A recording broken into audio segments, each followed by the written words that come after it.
go. Hello, everybody. Welcome to the second panel that is being put on by the Program in Georgian Studies, which is based at the Davis Center for Russian and Eurasian Studies. Our panel today concerns Georgian foreign policy, and I want to say a few words about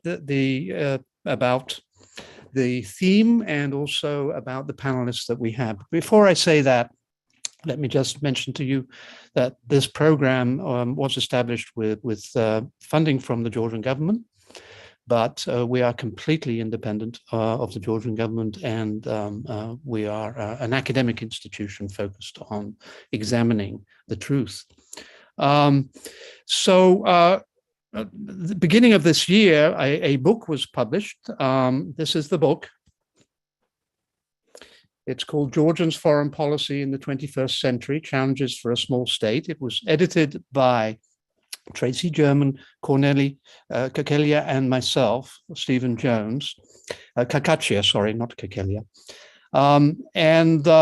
We decided that we would invite a number of the participants in the book to present their arguments in a panel like this.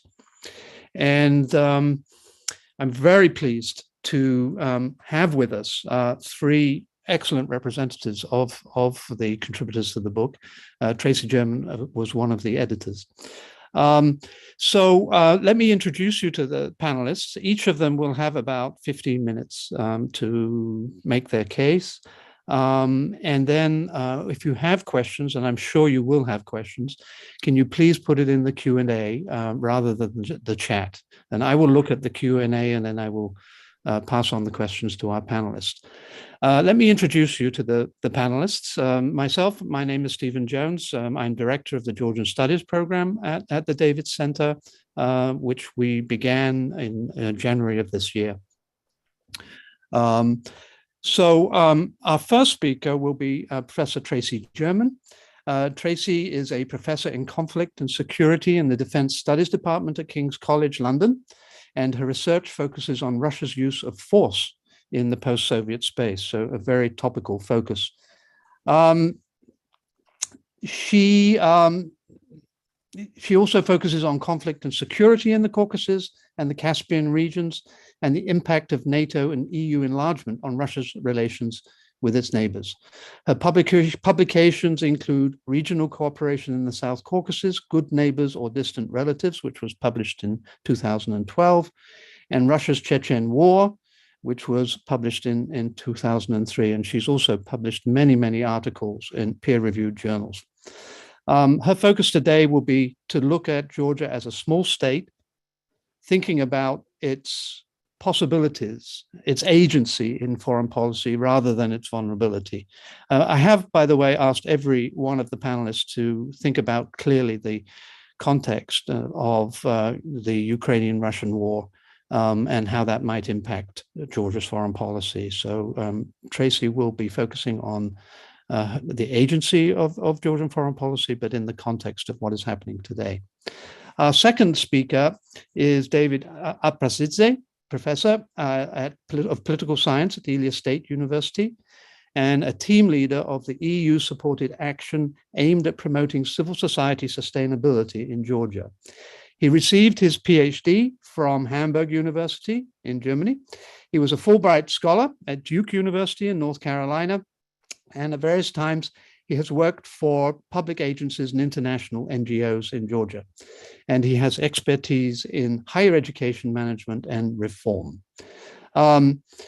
His argument will be whether or not the associated trio of Ukraine, Moldova, and Georgia still stands from the Georgian perspective, given current events. His latest article, which I would encourage you to read, is called Technocratic Populism in Hybrid Regimes, Georgia on My Mind and in My Pocket, and it's published in a journal called Politics and Governance, and it's online. So I would encourage you to look at that article. Our final speaker is Ambassador Natalia Sabanadze. She was former head of the Georgian mission to the European Union and ambassador plenipotentiary to Belgium and Luxembourg between 2013 and 21. Currently, she is the Cyrus Vance Professor of International Relations at Mount Holyoke College. Previously, she served as senior advisor and head of section at the OSCE High Commissioner on National Minorities. She holds a PhD from Oxford University in International Relations, as well as a master's degree and a BA from the London School of Economics and Mount Holyoke College, respectively. She is a scholar as well as an ambassador, and I just want to mention two works that she's published. Globalization and Nationalism, the case of Georgia and the Basque Country, that was published in 2010, and National Minorities in Interstate Relations, published in 2011, co-edited with Francesco Palermo. So we have a very distinguished panel today, and I'm looking forward to hearing what they have to say. I'm allocating approximately 15 minutes for each speaker. We will listen to the three speakers, and then we will have hopefully half an hour or so for questions. And please remember to put your questions in the Q&A. So right now, I'm going to hand it over to Professor Tracey German, who will start the discussion. Tracey. Thank you, Stephen. Well, I say good evening, everybody. Where I am, it's evening, but I believe it's roughly lunchtime where you all are. So I'm going to really set up the volume and look at the conceptual underpinnings of the volume that we wrote, which focused on Georgia as a small state, and look at what we mean by that, how we define it, and some of the diplomatic strategies that Georgia's used to secure itself, advance its interests, and secure its survival in an unstable neighborhood.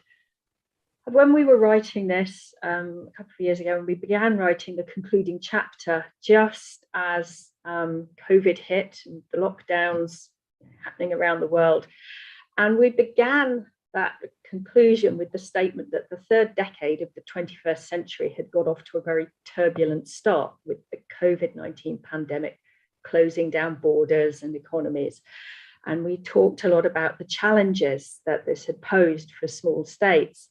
But I think events this year and of the past month suggest that perhaps bigger challenges remain, and Russia's invasion of Ukraine last month really threatens to undermine the foundations of a system of security across Europe, and I think perhaps more broadly, that's been in place since the end of the Cold War. And it has very significant implications for the future shape of Europe's security architecture, as well as Georgia's place within it. And I'm going to hopefully look at some of these issues over the next, roughly 12 minutes or so. So in terms of small states, in terms of what we mean by a small state, there's no clear-cut definition of a small state. Despite the majority of states in the world, there's roughly 2/3 states in the world falling within this category, definitions vary very considerably. It's interesting, if you look at definitions, some focus on the tangible aspects of a state, be its physical size, its geographical size, population, and others look at more intangible aspects such as influence within the system.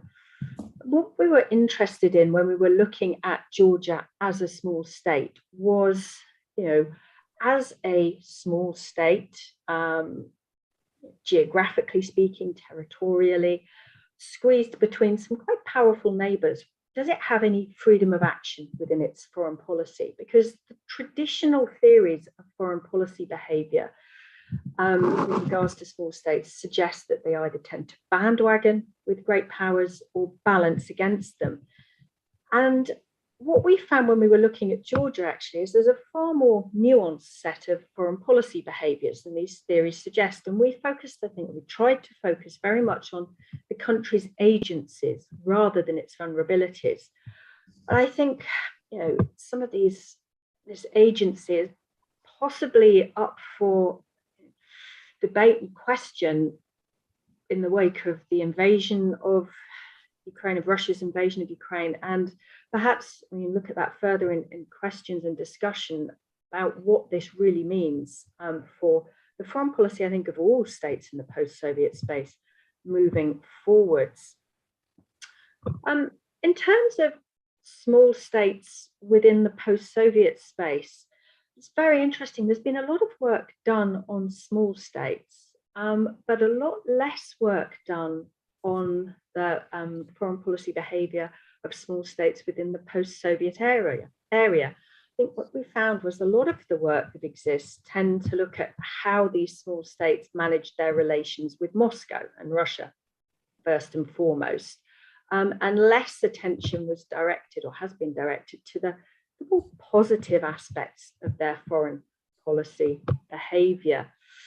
And one way that the literature suggests that smaller states can secure themselves and get noticed is to make themselves useful to bigger powers and demonstrating strategic utility, reliability as a trusted partner.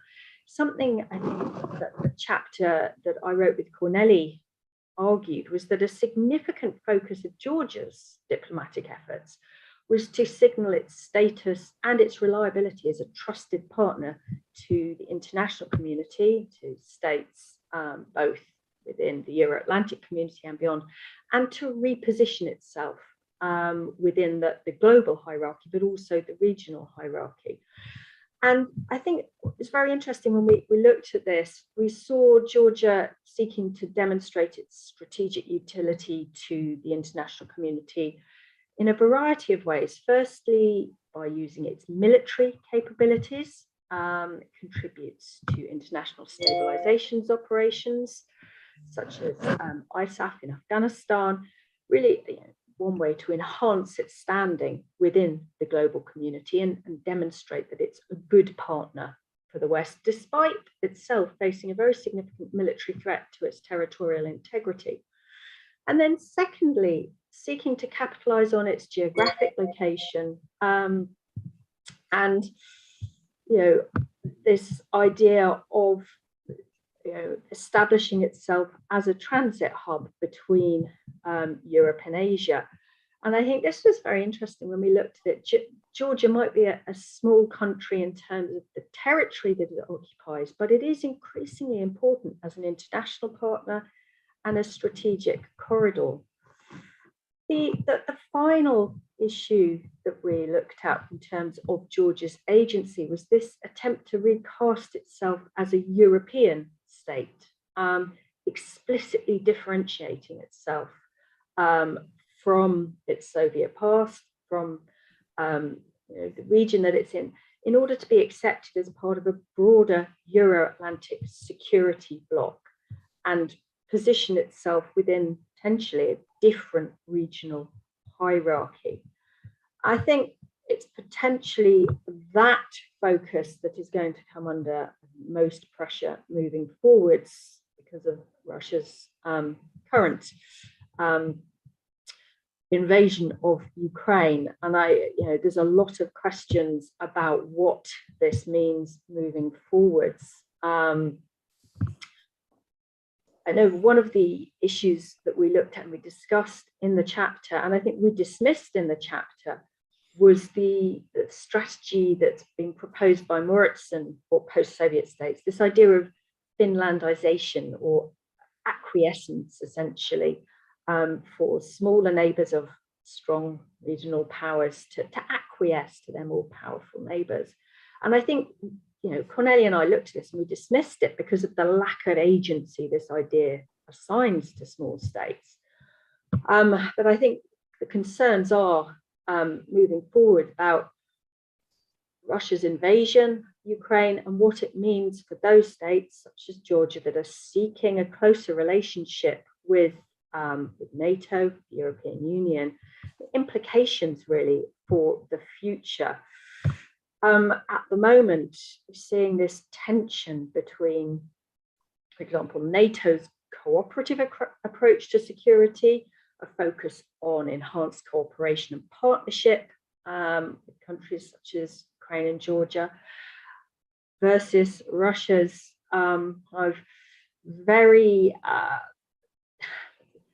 its coercive focus on its own national security, its use of force, and very much a zero-sum kind of focus on international relations, and anything that's not in its interest, it claims, is therefore a threat. And I think we've got now, we can see this tension between, on the one hand, partnership and cooperation, and the desire of organizations such as NATO and the EU to expand their zone of peace and stability, to expand that into the area around them. And then what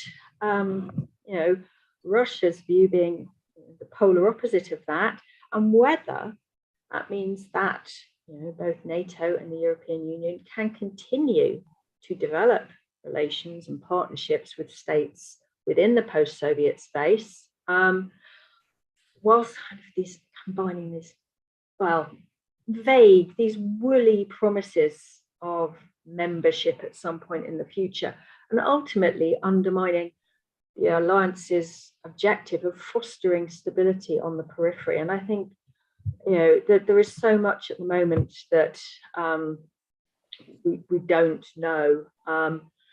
We don't know where this is going to lead, but I think it has raised some very big questions about what this means for particularly NATO's enhanced partnerships moving forwards, and whether ultimately accession remains a distant dream. I think I'll leave it there. In terms of moving forward, I think there's a lot we can unpack further in discussion about the implications of Russia's invasion of Ukraine, specifically for Georgia, but I'm sure David and Nat are probably going to go into more detail on that. So I'll leave it there for the moment, Stephen.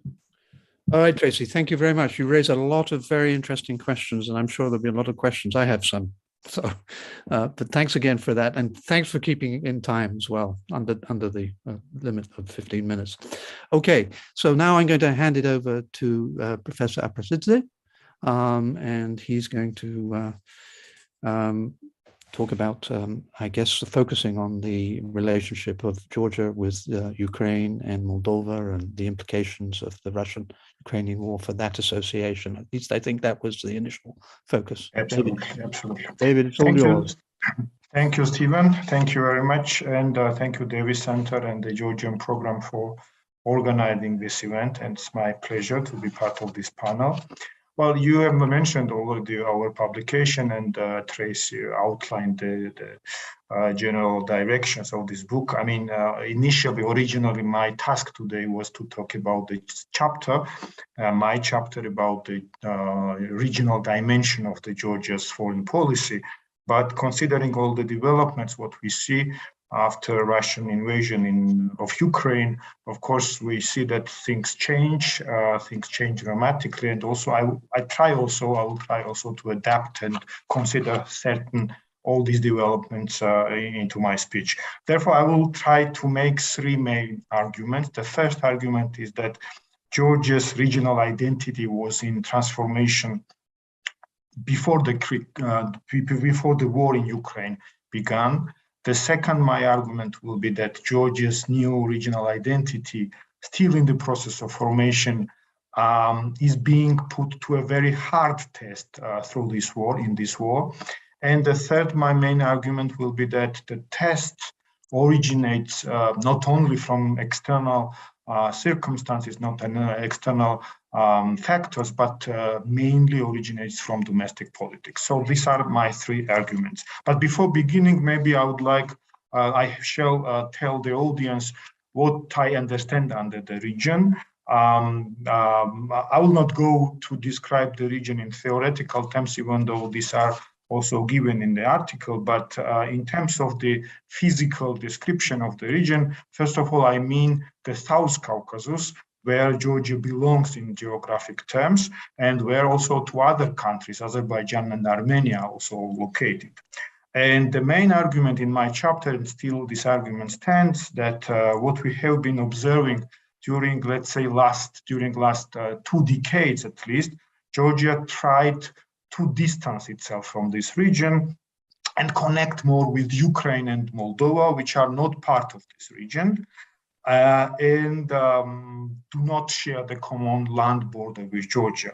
In other words, Georgia was trying somehow to invent this new Black Sea identity, even though the Black Sea itself is a very complex and very controversial region, not to see all the and not to consider all the difficulties and controversies into this region. One is enough, because Russia is also a Black Sea country, therefore the main security threat for Ukraine, Moldova, and Georgia.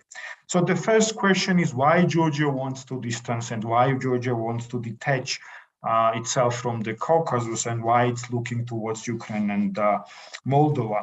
There are two answers, I guess, to this question. The first answer is that the Caucasus itself is not a region in modern terms. The main manifestation of this statement is maybe the hostilities between Azerbaijan and Armenia, and we have seen the let's say the new wave escalation of these hostilities in 2020. But this is not limited only to this problem. At least three factors contribute to the problem or the hinder the South Caucasus to become a region in modern terms. The first is that there is no sense of shared identity among three societies. Even though these three societies, I mean the Azerbaijani, Georgian, and Armenian, share lots of memories from the history, and external observers, when they visit the region, they see lots of similarities in everyday life of these three societies. There are also very far-going and deep differences as well. Well, all three countries, all three societies, they speak three different languages. They use three different alphabets. They belong also to three different religions. Even Georgians and Armenians, they are Christian nations, but they belong to two separate churches of Christianity. The second moment is that the second factor is that there is no political and security dimension of the region. The countries belong to different types of regimes. While Georgia and Armenia represent more, let's say, transformative, the transitioning countries, the countries that allow their citizens, that they guarantee to their citizens a certain degree of political and civic freedoms. Azerbaijan, on the other hand, is a consolidated autocracy. In terms of security, and Tracey has mentioned this very important, underline the issue that all these three countries are small states. In these terms, Azerbaijan has certain security guarantees from Turkey. Armenia is, let's say, the security of Armenia is provided by Russia, and Russia has military presence in this country. While Georgia does not have any formal security guarantees, but at the same time, it is, trying at least to be associated with the Euro-Atlantic community. And the third factor is that there is no economic infrastructure in the region. Azerbaijan and Armenia do not have, or they have almost zero economic interaction for obvious reasons. Because of this fact, Georgia deals with Armenia and Azerbaijan on bilateral basis. Moreover, Georgia is part of signed the association agreement with the European Union and has access to its markets to a certain degree, while Armenia is part of the Russian-dominated Eurasian Union. But nevertheless, it does not answer the question, of course, why Georgia wants to connect to Ukraine and Moldova. And the second answer of my question is because of the strategic considerations, because of the European, Euro-Atlantic aspirations of all three countries. In 2009, we all know that European Union launched the new program, Eastern Partnership, under the bigger neighborhood umbrella. And there were 6 countries participating initially in this initiative: Belarus, Ukraine, Moldova in the European part, and Armenia, Azerbaijan, and Georgia in the South Caucasus. So only 3 countries, Georgia, Ukraine, and Moldova, signed the association agreement in 2014. And we all may remember that one of the triggers of Euromaidan, the peaceful reprisal against the then President Yanukovych, was the decision of that particular president not to sign the association agreement of the European Union. Then Yanukovych had to flee, to go to Russia. Russians invaded and occupied and annexed the Crimea, and all this insurgency started in the eastern part of Ukraine. So, to conclude the first argument, the orientation towards Ukraine, Georgia, Moldova, all this trio in Georgian perception, this regional invention of the Black Sea identity is, of course, very much connected to security and foreign policy orientation of the country. Now, this leads to my second argument, namely that this new identity, still in the process of formation, undergoes under the heavy pressure. It's tested currently in the war of Ukraine. Considering Georgia's own experience with Russia, and we know that in 2008, Russia invaded Georgia, occupied the territories, recognized their independence in the same manner as it did then later in Ukraine. This experience, and on top of this, that the perception from the outside that Georgia was very closely allied to Ukraine, strategically allied of Ukraine, of course, it created certain confusion regarding to Georgia's, let's say, approach or the first reactions towards the war in Ukraine. What we have seen so far is that Georgia condemned the Russian invasion of Ukraine and supported several very important decisions in the framework of international organizations. As an example, the UN General Assembly or European Council, but the Georgian government fell short of joining any sanctions or any decisive steps introduced by the US, the European Union, and its allies. Well, we have to acknowledge that also Moldova did not join the sanctions, made the same decision. However, the country closed the airspace in the beginning for all type of traffic, and also received tens of thousands of refugees. In case of Georgia, it was not the official position that triggered criticism inside and outside, not the position itself not to join the sanction, but the posture, how it was announced and made public. And according to the prime minister of the country, and I almost quote, the sanctions would not stop the war and Georgia would not join the sanctions because it would harm Georgia and Georgian population. Georgia's position led to critical remarks from Ukraine officials, including President Zelensky, to the extent that the Ukraine withdrew or summoned the ambassador from Tbilisi to Kiev. Well, technically, ambassador has probably never left Tbilisi, but the diplomatic gesture, I think, is self-telling that there is a certain tension between two governments.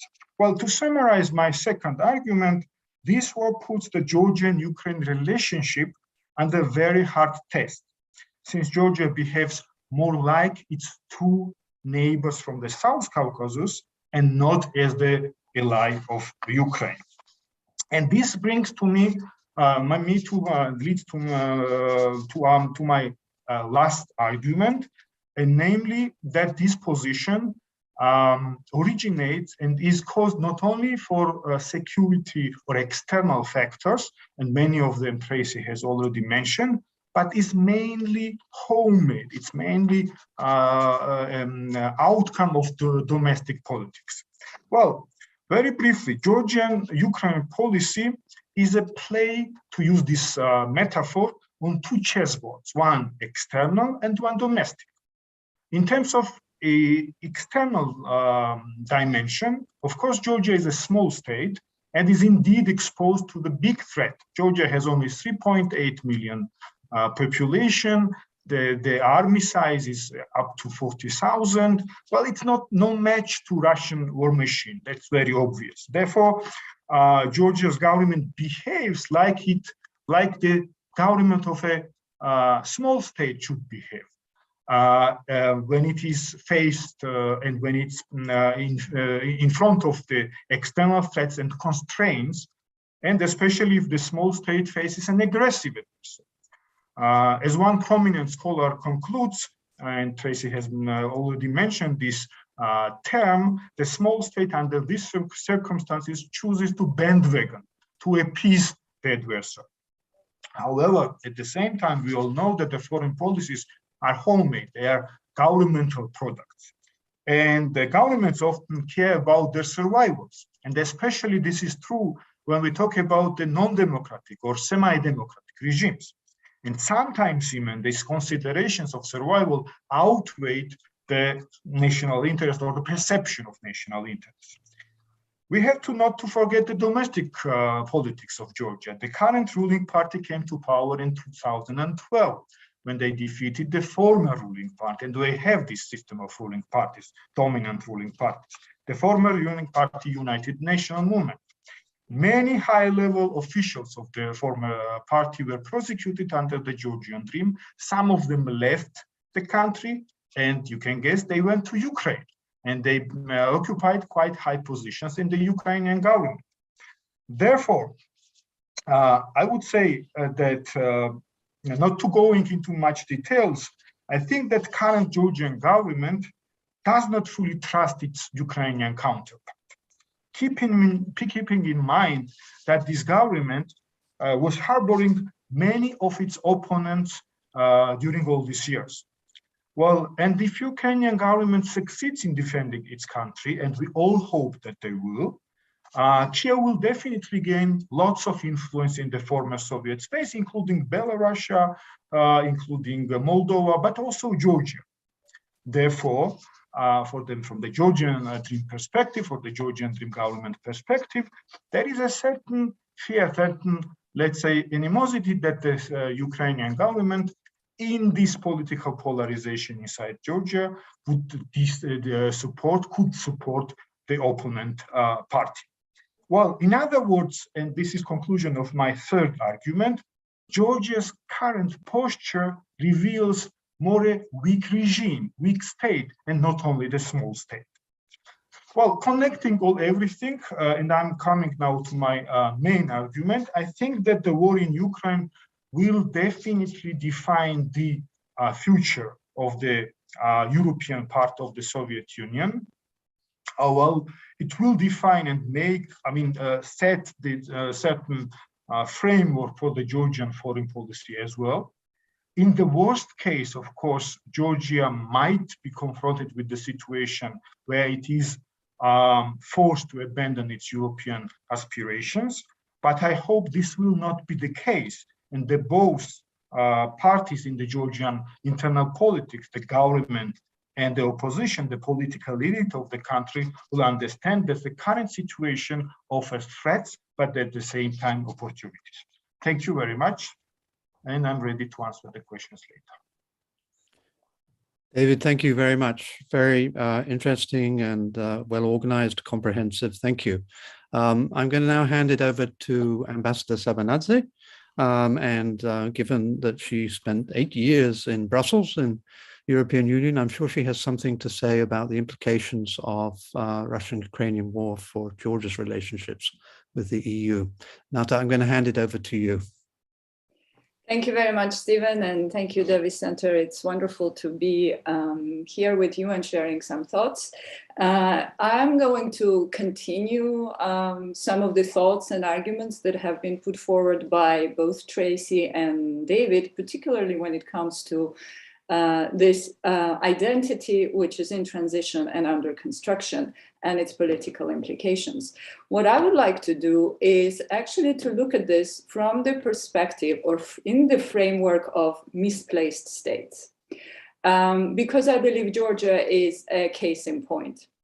So misplaced state is conceptualized in the literature as a state that experiences a degree of cognitive dissonance, between its geographic location and its sense of place or belonging. And this dissonance manifests itself in a mismatch between states' aspirations and the way others perceive it. So Georgia's misplacement, or the sense of misplacement, obviously comes particularly to the fore in its relations with the EU. So Georgia is located in one region, the region that sort of doesn't really exist in a political sense, but it's a geographic region that David referred to, but it wants to belong to another. Its national aspirations are linked to integrating into the European political space, while historically and geographically, it has been detached from it. In other words, Georgia wants to move, metaphorically speaking, right? At least up until now. Of course, we understand that this phenomenon of misplacement is relational. It is largely self-driven. It is a policy choice, but it very much depends on others, right? How the others will perceive you and how they will respond to this kind of movements and choices. Basically, it involves both national and external identity forces. And I will speak briefly about my experience in Brussels, because when I was there, I can say that everything I did, starting from negotiating a political statement, finishing with concerts organized or wine tasting receptions, the hidden agenda behind all of this was to demonstrate that Georgia was really European, that it actually belonged to this space and to this club. So, of course, we would choose classical music because the most European form of art, right? And we tend to excel in it. Wine, you can say, is also a very European drink. So the story of selling Georgia as the birthplace of wine fit well into the political project. Also references to the ancient Christian roots, more cautiously, but still were often evoked. And all of this was really needed. It was needed because if you wanted to move forward in relation to European Union, integration, etc., you had to show, you had to demonstrate that you were a European country, right? This is the Article 49 formulation that any European state can apply. So in practical sense, it was also very interesting, the last point, which was not finished, like the entire association agreement, and you can imagine the negotiations took a long time. The final point of contention was the formulation how the agreement would refer to Georgia. So everything else was closed, but we were debating whether it would refer to Georgia as a European state, as a European country, as something else. Obviously, the first proposal from Georgia was that it should be referred as European state. The EU side didn't like that idea too much for the implications of enlargement. Then European country, basically final compromise was that it is referred to as Eastern European country. Another interesting point was also, and that continues what David was saying, there is a parliamentary delegation for relations with South Caucasus. European Parliament has a delegation. Well, one of my tasks was to actually break up that delegation and say that no, Georgia does not belong here. You need to create something else, perhaps with Moldova, Ukraine, or even go separately. So basically the key here is for Georgia not to identify yourself as a European nation, but of course to have others recognize that identity and accept it. Its identity in this case is a kind of negotiation between insiders and outsiders. And I will quote Kwame Appiah here, who says that being a people is not just a matter of how you think of yourselves. What others outside the group think is also very important. And throughout the 20th century, your fate could be determined by the decisions that other people made as to which people you belong to. So the reason why I started talking about this kind of sense of misplacedness is because on the path of European integration, Georgia faces challenges that are slightly different from those of Moldova and Ukraine. In their case, historical links, being parts of empires or European empires, European kingdoms, common borders, shorter geographic distance, shorter flight times, there's a big difference between 2.5 hours and 5 hours, already made a big difference. And they had a kind of in many ways, they were better placed in their relations with the EU than we were. So while this misplacedness was an irritant to live in a daily life, and I really felt sometimes very tired of having to prove myself constantly. Thinking about it retrospectively, I think it is also, or can be, an advantage. And here I would like to refer precisely to this actorness that Tracey was talking about of a small state. This the sense of misplacement in many ways drives you to forge your own historical destiny. It pushes you to construct identity in a way that is compatible with your political goals, right? And to be an effective actor. Obviously within constraints of international system, but it is a driving force. So when we talk about actorness of small states, Georgia is a good example how through right efforts, policy choices, and a lot of persistence, even small states can generate responses that they wish to have from bigger players. And the example is the progress that we have achieved in relations with the European Union. I mean, much of this progress is thanks to Georgia's pushing and insistence and policies. We are we were, for instance, diplomats who were working for years with the European Union were very much used to the idea that Georgia was asking for this and that, and the reply was no, not yet, we'll see, which led to many to kind of describe this relationship as suffering from reciprocity deficit. And the association agreement that was signed in 2014 and then visa liberalization a few years down the line is in many ways the best example of kind of filling up this reciprocity deficit, because it is a contractual relationship. It is something that it is a mutual commitment that comes both from Georgia as well as European Union. So European Union in many ways is obliged to reciprocate to all the reforms and changes that Georgia is supposed to undertake. And it provides support for it, both financial and expertise. So the result is actually a considerable shrinkage of political space between European Union and Georgia. And this manifests itself in the proliferation of institutional linkages, economic, political, social, people-to-people contacts, where visa liberalization was a great contribution. And with the shrinking of political distance, we see also a sort of relativization of geography. And I mentioned that Georgia is further away. Georgia doesn't have the common borders, hence the emphasis on the Black Sea. But geography in the historical perspective can be something very relative. And nations that are seen today at the center of Europe previously were associated with the margins, right? Poles, Hungarians, Lithuanians, have all presented themselves as the guardians of outer edges of Europe in their national narratives.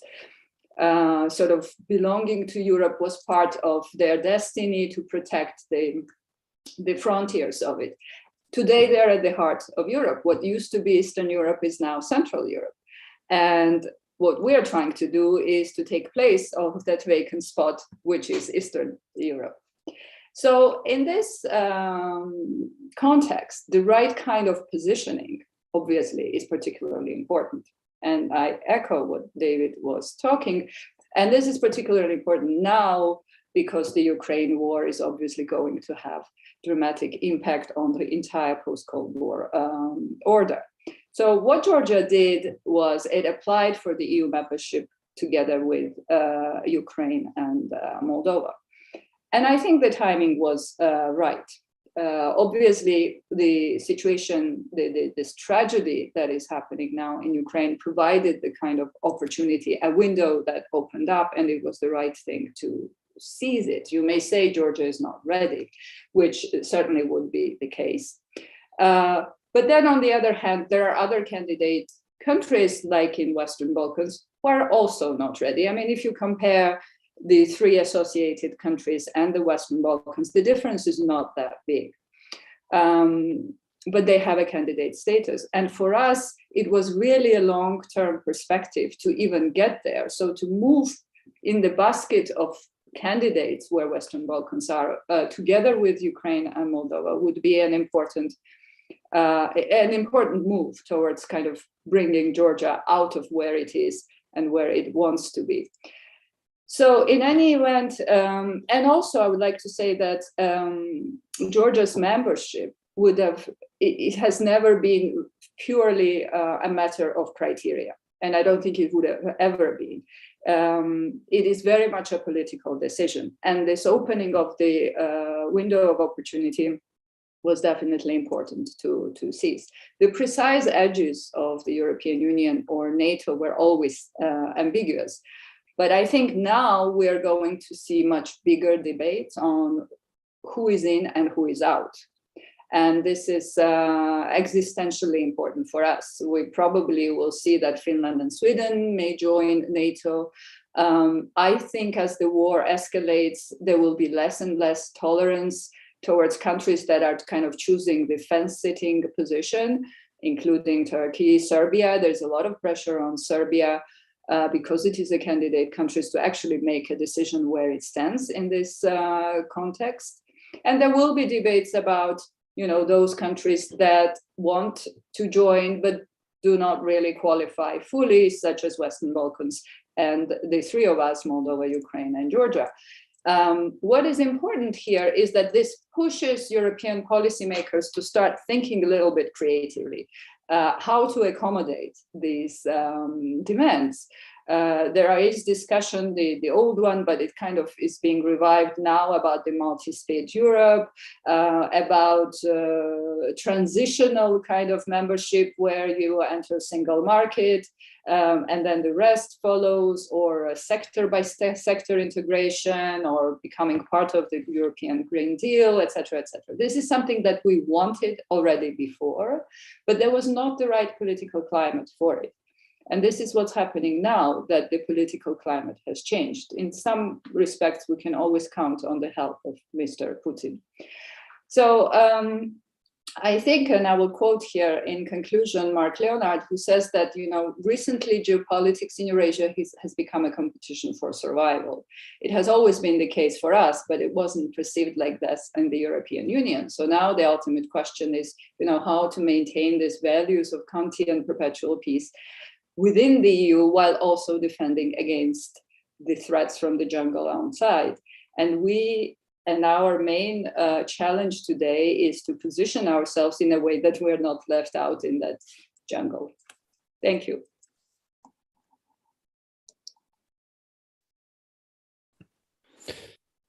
Nata, thank you very much. I want to thank everyone for excellent presentations by all three of our panelists, and very stimulating. I'm looking forward to the questions. We have 4 questions right now in the Q&A. Tracey German is going to have to leave us a little early, so I might be directing some of your questions to her before she has to go in about 20-25 minutes. Let me start then with the first question I have here. It's from Shota Bakadze, and he asks, will the Ukrainian war accelerate Georgia's ambition to be part of NATO? And given your interest in this question, Tracey, I'm going to hand it over to you first. What impact has the Ukrainian-Russian war had on Georgia's chances or opportunities to be part of NATO? Yeah, I touched on this a bit in my presentation, and I fear that the war will accelerate the desire of states such as Georgia to join NATO. But I fear from an alliance perspective, it really brings home to the alliance, the fundamental purpose of the alliance. And I fear that it will make the alliance less willing to consider further enlargement into the post-Soviet space. And actually, my concern is now about what it means for just partnerships between NATO and countries like Georgia and Ukraine, because just the issue of partnership actually, I think, puts these states in the most difficult position possible. There's promise of membership at some undefined point in the future. So none of the security that comes with membership, but all of the risk and the challenges that come with a close relationship with NATO and the impact that has on the relationship with Moscow. So I have to say, with regards to membership, Georgia's membership, I could absolutely see why it would accelerate potentially a desire to pursue a session or to accelerate a session. But from an alliance perspective, I think it may well make them think long and hard, further long and hard, because obviously they've been thinking long and hard for a long time about this. Right. So, Tracey, just to extend that question, clearly the war has brought NATO closer to Ukraine in many ways. Not that NATO is going to accept Ukraine as a member, but there no doubt will be greater integration at some level between NATO and Ukraine. Do you think that that's also possible in Georgia, given what's happened with the war and the increasing Russian threat? Does that perhaps give Georgia more leverage in terms of greater involvement with NATO? Potentially, but I think it really depends where the alliance's focus is. I see today they've just announced that they're going to be bolstering their presence the eastern flank, particularly down, Romania, Slovakia, etc. And I think at the moment this is going to be about really focusing on ensuring that member states are protected, and moving forwards.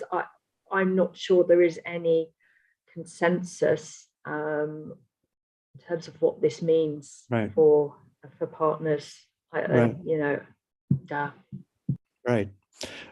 Thank you very much, Tracey. So I'm going to now come to the second question. By the way, we only have 4 questions, so please put your questions in the Q&A.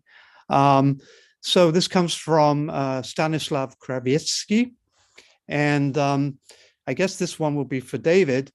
He asks, is there any opportunity or have there been any initiatives for Georgia to try and partner with some of the post-Soviet Central Asian states as a counterbalance to Russia in foreign policy? David, given your discussion of regional alliances, this might be a question that you can. Sure. We have to consider the situation in the Central Asian countries, first of all, right? I mean, the Central Asian countries, all of them, a certain degree, depend on Russia in security terms, and we remember that in a couple of months ago there were certain turbulences in Kazakhstan, for instance, and Russia, and the Russians even sent the military there to pacify the situation. So I don't think that the Central Asian countries are the right match for Georgia now to forge certain alliances. However, at the same time, I think, and what is interesting in the regional dynamics is the position of Turkey. The Turkey, as a member of the NATO, on the one hand, candidate country of the EU, even though there are certain protracted processes, as we'll know, still has certain relations with Russia. And we saw that Turkey also did not join the sanctions, and there are economic and also the other relations between two countries. On the other hand, Turkey is very much interested that the Russian military presence is kept to certain, let's say, frame in the South Caucasus region, because it's directly bordering to Turkish border, Turkey at the state.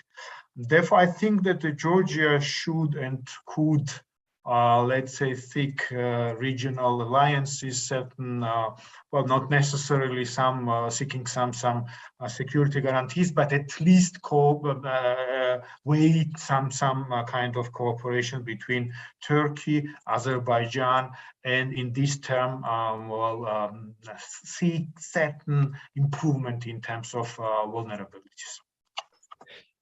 Dave, let me push you a little bit on that one. So, one of the issues now is energy supplies to Europe, the European Union. Clearly that is going to be significantly disrupted. That would probably increase the importance of alternative energy supplies that come through the Caucasus. And if that of course links Georgia not only to Turkey, but to Central Asia. Do you think that the consequences of the war in terms of the different focus on where energy will come from for Europe might enhance Georgia's leverage and its relationship with Central Asia? Oh, absolutely, Stephen. I understood only in terms of the very focused military terms, the question. But if we broaden to the security, the energy, of course, you are absolutely right. And we know that Azerbaijan and that some countries in the European Union have already started negotiating with Azerbaijan, for instance, to increase the energy supply, gas delivery to European countries. And then Turkmenistan is one of the countries possible could join this this chain. And we know that in Turkmenistan there was no change of the power, but still there is a new president.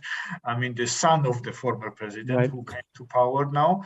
There are certain dynamics. Definitely, there could be, and the European diplomacy and the U.S. diplomacy should also increase the working into that direction. So the Central Asia adds their energy to the European markets through the South Caucasus, and then again this will increase definitely the partnership between Turkey, Georgia, and Azerbaijan. The value of this partnership. Right. Now I'm wondering whether this will give a stimulus to the Trans-Caspian pipeline that has been a lot of conversation about, but has never actually been built, and maybe this would be a stimulus to that.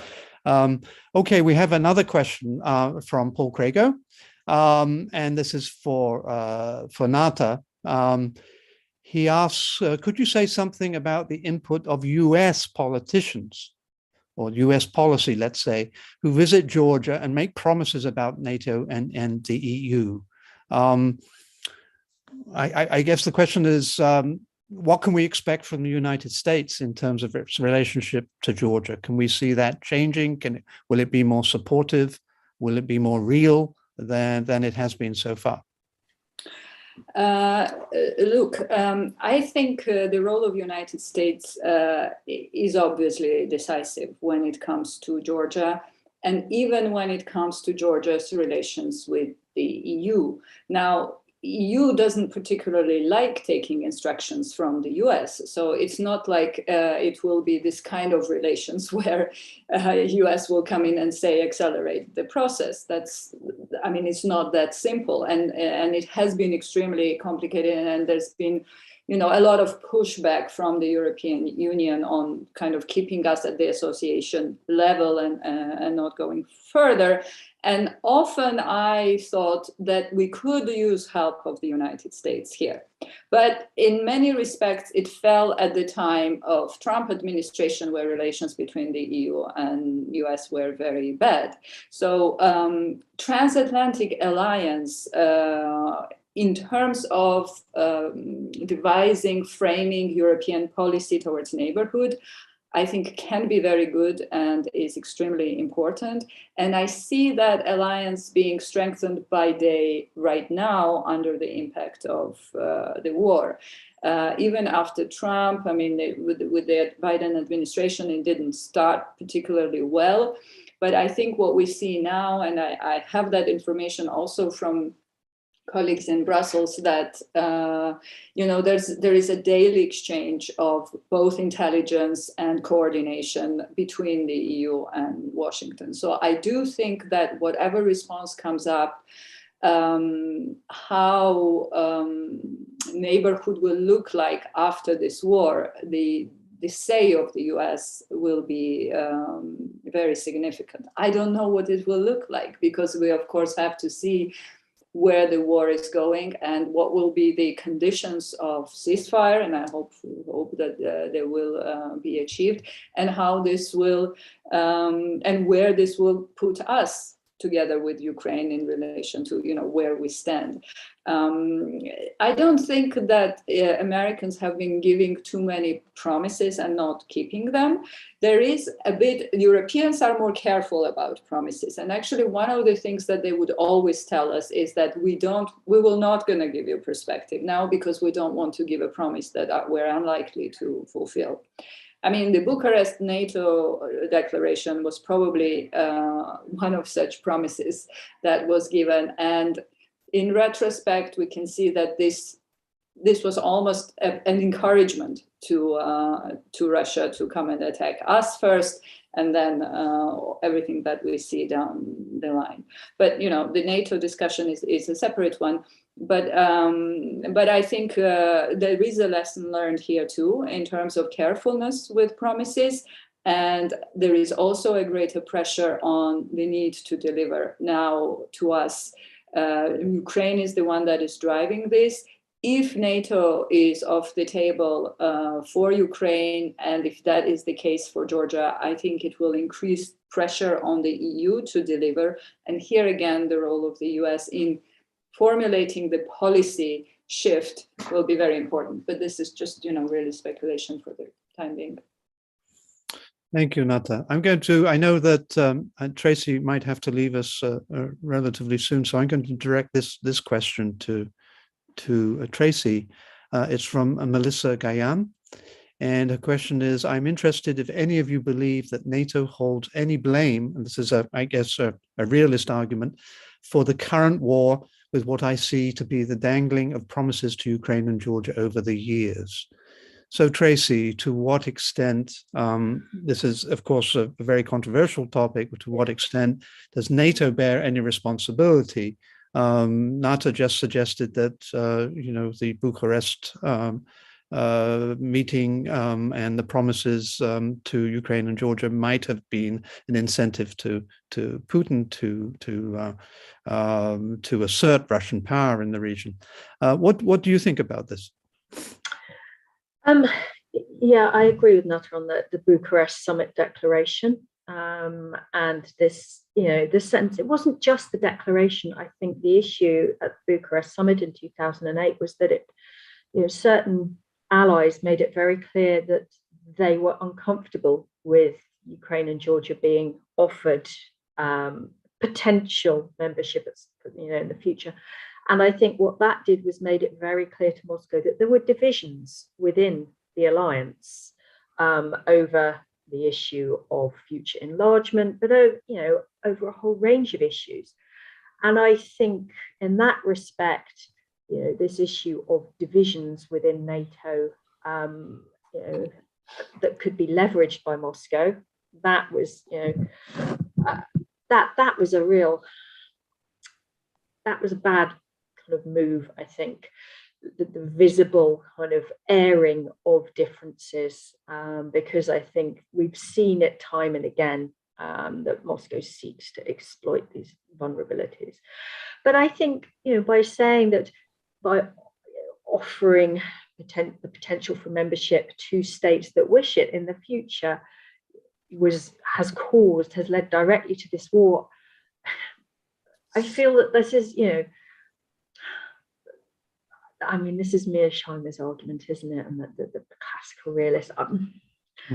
I'm slightly uncomfortable with it, because essentially this then removes the kind of blame from Moscow, and they have a very specific view and a worldview, and it clashes very much with the Western partnership and cooperation approach. So I'm less comfortable with it. I think, I do think what came out of 2008 and subsequently, the vulnerabilities, the critical vulnerabilities, the divisions within NATO, we should have been more aware of, how those were being utilized. And actually, I think many people were, but more could have been done. And it's not just NATO, we've seen it with the European Union as well. And I'm obviously from a country that has sort of left the European Union, and Brexit and the huge divisions that has caused both within the UK, but also across the EU. I think that has encouraged Moscow rather than the issue of offering partnership and membership. Okay, Tracey, I hope you can maybe hang on a little bit longer. We may come around to you again. So I have a question here from Tamar Gamkrelidze, and she asks David, she says, you mentioned a new identity for Georgia. How would you categorize that new identity, she asks? Well, I guess it's very simple answer. I mean, I was referring to the regional dimension in its foreign policy, attempt to move from the Caucasus, from the South Caucasus, connect to the Europe, and using the bridge, the platform somehow Ukraine and Moldova. And Natalie has then outlined and embedded it more in a theoretical concept of this misplaced states. I mean, Georgia tries, well, geographically you cannot move and go to Europe, but it tries to reinvent the borders and reinvent the geography in the political sense. That's what I meant under the new identity. We are reinventing the Black Sea identity. We are reinventing our belonging, our, well, being part of the Europe. And this is the political decision, of course. So, David, again, we don't know what the outcome of this Russian-Ukrainian war will be. We don't know what the scenario will be in terms of Russia's presence in the Black Sea and so on. But do you think that what we're seeing today strengthens Georgia's attempt to deepen the relationship with Moldova and Ukraine, or you know, given we don't know the answer in terms of what the outcome will be, but could it be seen if Russia emerges from this in some sort of greater presence in the Black Sea, that the idea of the associated trio is really doesn't have much future? Yes, that's what I meant under the worst case scenario, that it's possible. Of course, again, it's a speculation, right? I mean, at this moment, it's not clear what the outcome of this war will be. But even in case of the worst case scenario, and I have seen certain comments, I agree that we have to understand that it's not about provoking Russia, that NATO is to blame, or that Georgia was too much demanding towards the West. But we have to acknowledge that everything what's happening at this moment is that we fail to understand that Russia from beginning of 2000 was actually planning and preparing to re-establish influence in the former Soviet Union and even beyond. And I think we have to understand this at this moment. Therefore, if there is a worst case scenario, realistically, of course, there will be no trio and there will be no pro-Western or European perspective for Georgia, for sure. But at this moment, I think that we have to work together to make it not possible. And first of all, to make it not possible to succeed, as Charles Michel today said, Putin, not to let Putin succeed in Ukraine. Right. Okay, good. Thank you. A question for Nata from Gianodia. He says, you said that the timing of Georgian application for the EU membership was a good one. To be sure, Georgia could not afford to miss an opportunity to follow Ukraine and Moldova in this. However, relations between the EU and Georgian government appear to deteriorate during the last year. Does this make this also a bad moment for making this application? Yeah, it's a very good question. Thank you, Mr. Nodia. Yeah, it has both sides, of course. In fact, Georgia a year ago was better placed in many respects. And when we were talking about creation of this trio, or formulating this closer alliance between the three associated countries, you know, Georgia's often said that maybe not, Ukraine has too many of its own issues, including corruption, governance, etc. Moldova then did not have the pro-European reformist government. So it seemed like a very awkward combination, while Georgia was looking much better. Unfortunately, today we can say that Georgia is the weakest link out of the three. And that is also manifested in what David was describing, the way Georgia has positioned itself vis-a-vis the war in Ukraine, which I think was damaging to its European aspirations. It was damaging to the idea of the trio.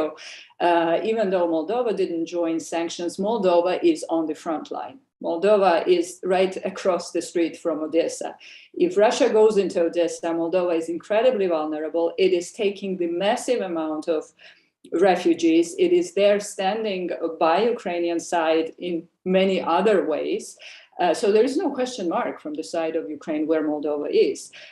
However, the way we have positioned ourselves in a very awkward way, also in terms of how it was framed, kind of took away the legitimacy of the bid, of us being in this trio. But still, I think that we have the past policy of being one of the most dedicated, most insistent partners when it comes to European integration. We have also experience of the war, which is the war of punishment. And all of this gives us still credibility to make this move. Now, being the weakest link is not a good thing, because I think and as I said, it's not only about criteria, and that's why the timing was important and it was necessary to seize it. But this is only the first move. Then the question of criteria definitely comes in, and Georgia will have to do maximum. And I have also argued before that unlike many others, including in the Western Balkans and even Ukraine and Moldova, Georgia has to do twice the job because it is furthest away, because it has more of these cultural geographic challenges. And basically what it needs to do is, in addition to showing its geopolitical utility to the European project, it also has to make a moral case. It has to make it difficult for skeptics to say, no, we don't want it, we're going to abandon this country and leave it to the predator, Russia. Because if you are, if Georgia were to be Estonia of the Eastern Partnership, truly, it would be difficult to make that case, even for the most skeptics, because, yes, geopolitics is important, but the European Union is still a value-driven organization. So that's, briefly. I can answer the NATO question too, if you want to. Go ahead, Nat. I just wanted to come back at you on what you just said, and obviously you're focusing on the issue of domestic politics as extremely important in making Georgia's case for being European and for joining the EU eventually. But does Georgia have a case, given its significant economic dependence on Russia? And given that small states very often have to play this sort of balancing role, something like 7% of Georgia's GDP is dependent on Russia, and over 50% of the wine market is in Russia. I mean, does Georgia, is there any justification for this balance that Georgia is trying to take in terms of its relations with its attitude towards the war and its relations with Russia? I mean, it's justified in those terms. It's justified in those terms that we have to be very careful. There is a serious security risk Georgia is facing because Russian troops are basically within driving distance from Tbilisi. The market dependence, economic dependence, and so on. Now, this is certainly a factor, or these are all factors. First of all, I think it's a problem that Georgia has returned to the dependency on the Russian market to the extent that it has. We went through a very painful process of severing ties completely, and kind of bounced back. The whole idea of association agreement and the trade deal is that the European market is open. It's a more difficult market because we're further.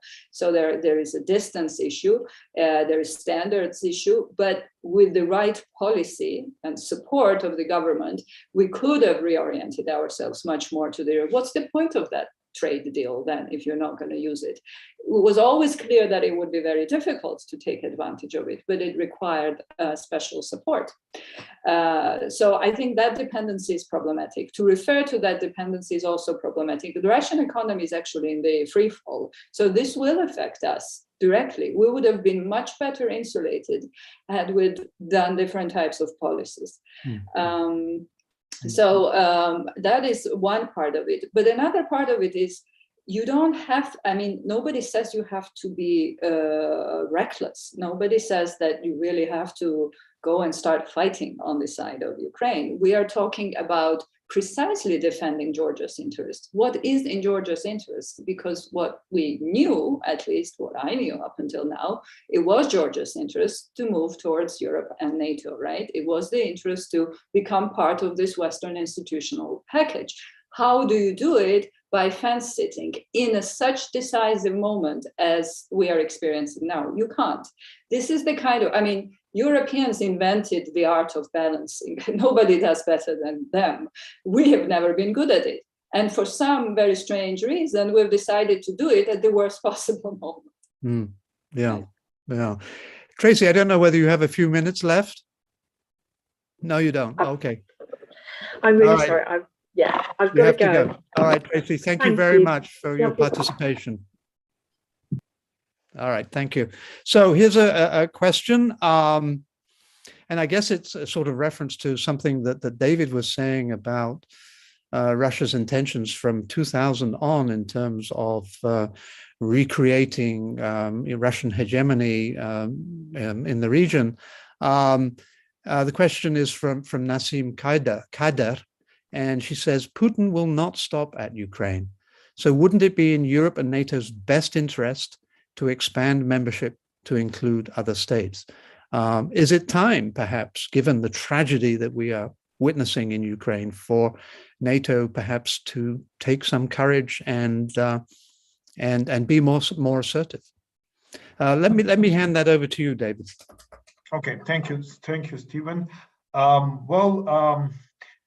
Tracey was referring also that we need two parts to come this membership to occur. I mean, to happen, and this is true. And we see that even today, when the war is raging in Ukraine, NATO still underlines that this is not the war NATO will take part, and we understand obviously that it will really lead to escalation to a different level. But what I will say now is a kind of counterfactual statement, but I think, and refers also to Bucharest summit, I think that Russia would not dare to start the war if Ukraine will be the member of the NATO at this moment. That's my opinion. But of course, this is also kind of speculation because we're never going to test it. Is it the right moment? At this moment, it's not the right moment, of course, because we are now at war, and this war can just escalate. And we have seen and we have heard that President Putin is reckless, and maybe she will use the most ultimate means to achieve its goals. We don't know whether or not he's just threatening with using the nuclear power, and it's really challenging to test it, this threat, right? Therefore, I think that it's not the right moment. Maybe the right moment was before, and we had to make this more decisive decision before this. But I hope that when the time will come and the new architecture will be in place, hopefully soon, because people are dying indeed in that very moment in Ukraine, then we have to learn our lessons and make more specific and decisive decisions. Right. So I'm going to throw this one at Nata. It's obviously directed in some sense at Nata.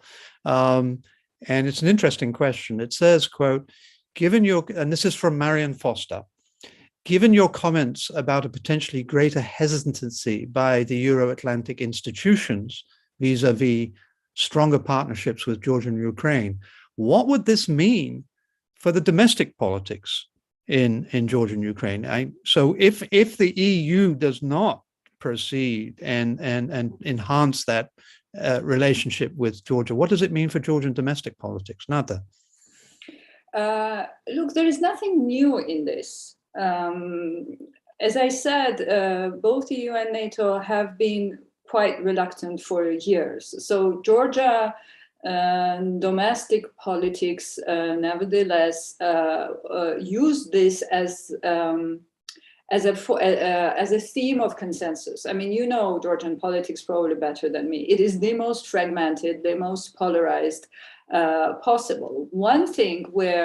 The one area where there was a kind of consensus, where Georgians managed to agree on something, it was precisely European Euro-Atlantic integration. So that one area was very important for domestic consolidation. Unfortunately, none of the political actors actually used it for the point. It provided a kind of resource and could have been used it for reducing polarization, but it hasn't been the case. And now the way the government deals with it is particularly problematic, I find, because describing the opposition as war parties and fear mongering and so on, that is precisely wasting that resource because this could have been a consensual topic. So if there is a clear rejection, I think it would be very difficult, and it would, of course, strengthen, first of all, Eurosceptical political forces that are already out there. Actually, when the war started, I was already nervous about that. At the moment, they are sort of under the radar, more or less, but I think they will come back with great strength. How the government will position itself is also difficult to tell. Well, it's kind of predictable. I think they could say, well, you see, they don't want us, so it was right to be careful the way we were careful. So I think it will go in that direction. And all in all, I think it would be very detrimental for Georgia in terms of, just as I was finishing my speech when I said where we end up, do we end up inside the Kantian perpetual peace, or we end up in jungle? This is the way to push us into the jungle. And the domestic part of it also will be quite jungle-like, I think. Mm-hmm.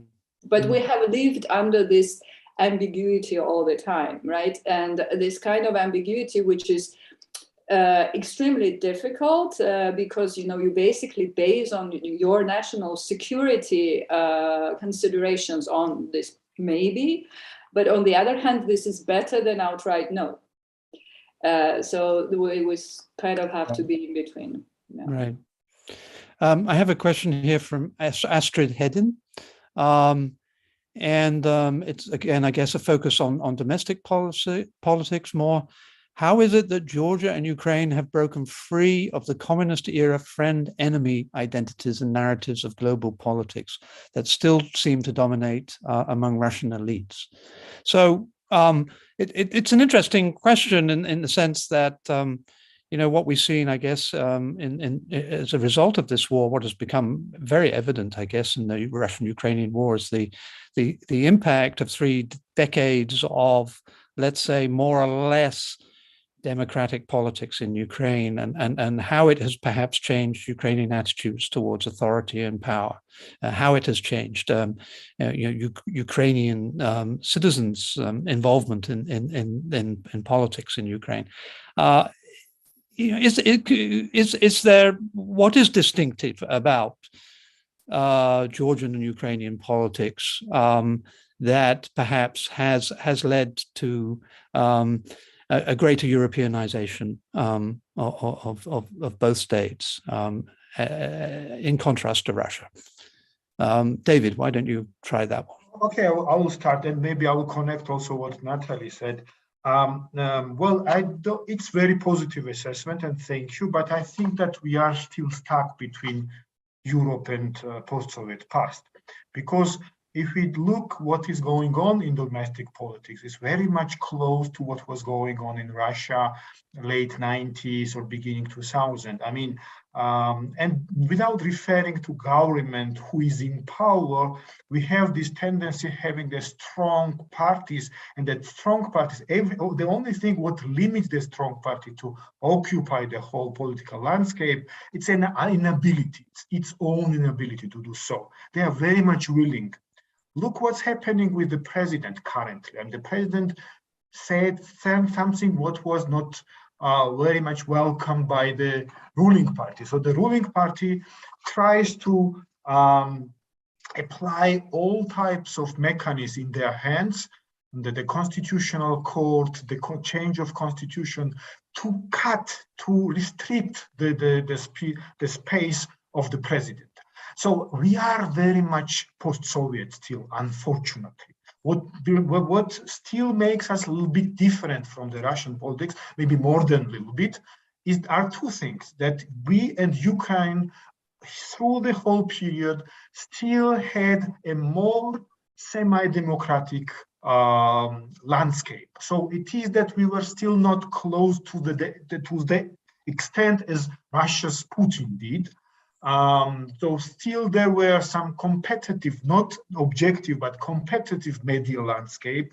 There were different voices to be heard. I work at State University, but still I'm allowed to be critical towards the government. You, Stephen, in the beginning mentioned that the center and that the Georgian program is funded by the Georgian government, but still you can be independent. So the Georgian government is not authoritarian to that degree. That's maybe helped us first. And the second, we have not to deny it was security. We have to have distance from Russia, and then as a small state, we have to balance. And this, in search for balancing, of course, the only opportunity, it was the West. So the combination of the two, more or less, relatively higher level of freedom inside domestically, and then security challenges coming from the Russia. Right. I think we might add to that also the legacy of imperial politics in Russia, which takes it in a certain direction, right? I can remember, well, I don't remember, but in the case of the UK, it took a very long time after World War II for the UK to shed its imperial ambitions. The incident of 1956 in Suez was an indication that the British still had sort of imperial pretensions. It was a liberal empire in comparison to Russia. Right. So, this legacy of imperial politics clearly is something that's affecting domestic politics in Russia. Nata, why could you address this question about the difference between Georgia and Ukraine on the one hand and Russia on the other? And I think this will have to be the last question. I think I would add a few points here. Particularly, the question was framed in a kind of friend-foe perceptions, right? What was the traditional, and how Russia stays with this kind of Soviet framing of enemies.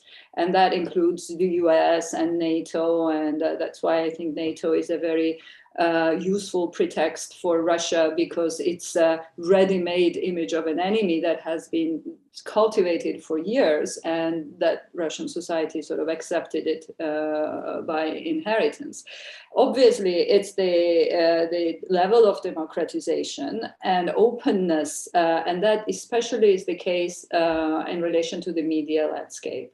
I mean, we are not fantastic democracy, obviously, when it comes to governance, but media landscape has never been as controlled and closed as it's been in Russia. And what is happening now, it surprises me that in 21st century, where the social media is so strong, you can still have such monopoly on opinion making as Russia demonstrates with the Russian population. So that is something that has never been very effective, neither in Ukraine nor in Georgia.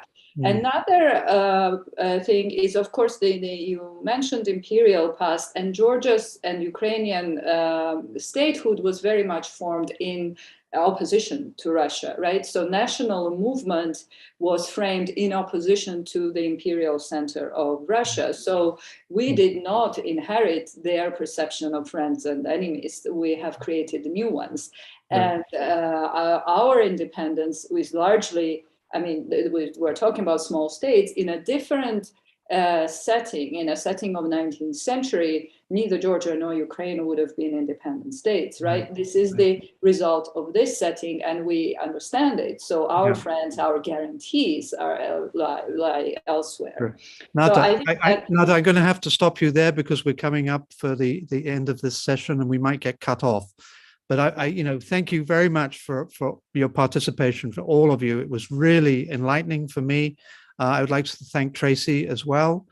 This will go onto Davis Center YouTube site. So, if you want to watch the panel again and think about it, and there's a lot to think about, then please visit the Davis Center site and go to the YouTube tab so you can see this panel. And again, if you want to buy the book that stimulated this panel, you can see the details to the book on the chat. So if you want to save your chat, you can then look at the link later on. All right. Again, thank you very much for your participation, and thank you all for the questions. I look forward to meeting you again when we have another panel in the Georgian Studies program. Thanks again, everyone.